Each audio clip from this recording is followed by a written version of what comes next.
Presentasi individu pemrosesan data terdistribusi. Tidak. Santai tapi tidak lalai. Laksanakan kewajiban kuliahmu, manajemen waktumu dengan baik, maka kuliah akan terasa menyenangkan. Tak kinal maka tak sayang. Tapi kalau udah kinal jangan sam terlalu sayang. Jadi perkenalkan saya. Assalamualaikum warahmatullahi wabarakatuh.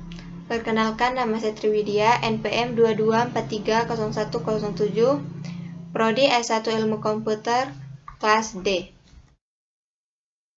Di sini saya akan mempresentasikan tentang Web3.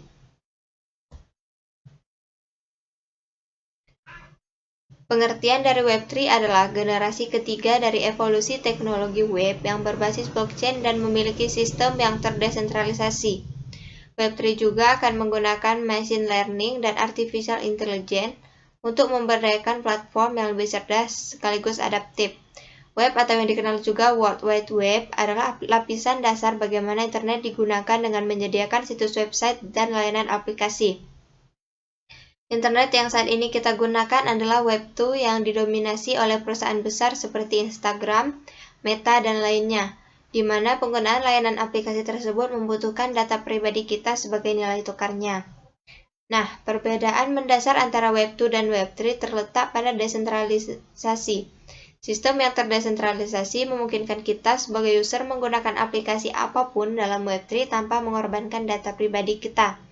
Hal ini dapat terjadi karena aplikasi berjalan dalam blockchain dan langsung terdesentralisasi, sehingga tidak ada campur tangan dari pihak lain.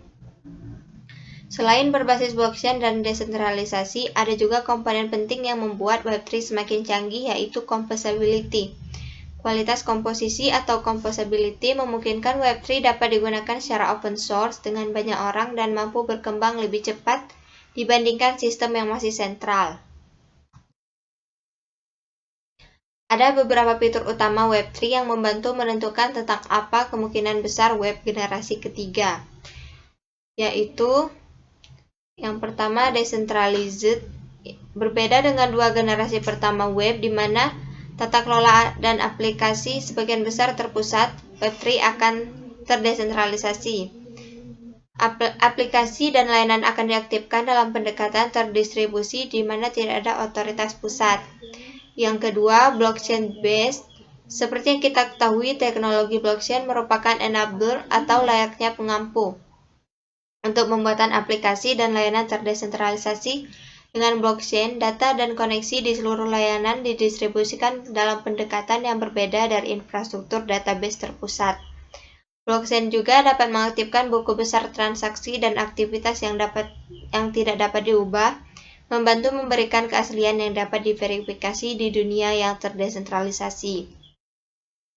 Yang ketiga, cryptocurrency enabled adalah fitur utama dari layanan Web3 dan sebagian besar menggantikan penggunaan mata uang fiat. Yang keempat, autonomous and artificially intelligent. Fitur utama terakhir yaitu otonom dan artificial cerdas. Dengan Web3 lebih banyak otomatisasi secara keseluruhan adalah fitur penting dari Web3, dan otomatisasi itu sebagian besar akan didukung oleh AI. Nah, kelebihan Web3 yaitu yang pertama, lebih banyak privasi. Web3 akan memprioritaskan keamanan dan privasi daripada pengawasan dan kontrol. User akan punya kontrol penuh atas data mereka karena dilengkapi dengan opsi untuk membagikan atau merahasiakan informasi. Dan yang kedua, ada keamanan. Teknologi blockchain akan lebih aman dari peretasan dibanding versi internet saat ini. Hacker akan lebih sulit untuk mengeksploitasi jaringan, bahkan jika mereka melakukan peretasan, aktivitas ini akan tercatat. Yang ketiga, semantic web adalah evolusi internet berikutnya yang dapat meningkatkan seluruh pengalaman platform berbasis web. User dapat menggunakan teknologi semantik untuk melakukan online data repository, menentukan kosakata, dan menetapkan aturan penanganan data.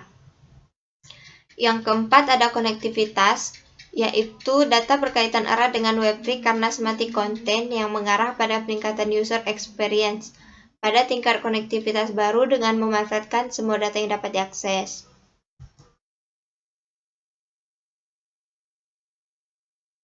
berbagai aplikasi dan layanan yang dapat diakses dalam Web3. Yang pertama ada NFT, Non-Fungible Token, adalah token yang disimpan dalam blockchain dengan kriptografik khas yang membuat token menjadi unik dan tidak ada duplikatnya. Yang kedua ada DeFi, Decentralized Finance, adalah teknologi populer yang mampu membuat uang konvensional yang disetor ke bank sentral menjadi format digital. Teknologi ini mampu mengeliminasi peran bank sentral dengan pemakaian ledger yang transparan dan jauh lebih aman karena berada dalam blockchain. Yang ketiga ada cryptocurrency, seperti contohnya Bitcoin adalah aplikasi Web3 yang menciptakan dunia mata uang baru yang terpisah dari dunia sejarah mata uang fiat. Yang keempat ada DApp atau Decentralized Application, adalah aplikasi yang dibangun di atas blockchain dan menggunakan smart contract untuk mengirimkan layanan dalam pendekatan terprogram yang tercatat dalam ledger.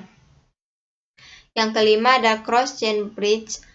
Ada beberapa blockchain di dunia Web3. Kemungkinan tingkat interoperabilitas di antara mereka adalah domain dari Cross-Chain Bridge.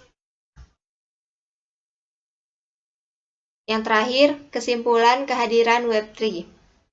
Kemunculan internet baru nantinya akan memberikan pengalaman penjelajahan yang lebih pribadi dan disesuaikan, asisten pencaharian yang lebih cerdas dan lebih mirip manusia, dan manfaat terdesentralisasi lainnya yang diharapkan bakal membantu membangun web yang lebih adil.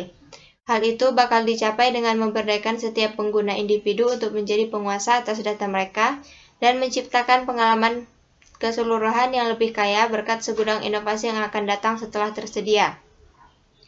Saat kehadiran Web3 sudah di depan mata nantinya, sesulit apapun untuk dipahami mengingat bagaimana perangkat pintar telah mengubah pola perilaku kita, internet akan menjadi lebih terintegrasi secara eksponensial dalam kehidupan kita sehari-hari.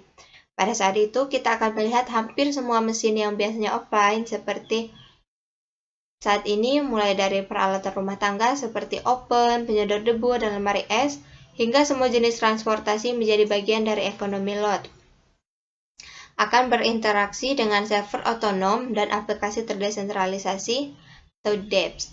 Hal ini akan memajukan ranah digital baru seperti blockchain dan aset digital untuk mendukung segudang keajaiban teknologi baru untuk abad ke-21.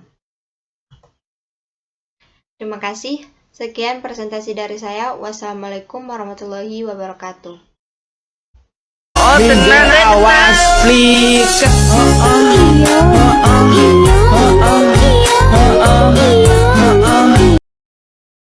Sekian presentasi dari saya Mohon maaf bila ada kekurangan karena kesempurnaan itu lagu milik Rizky Febian.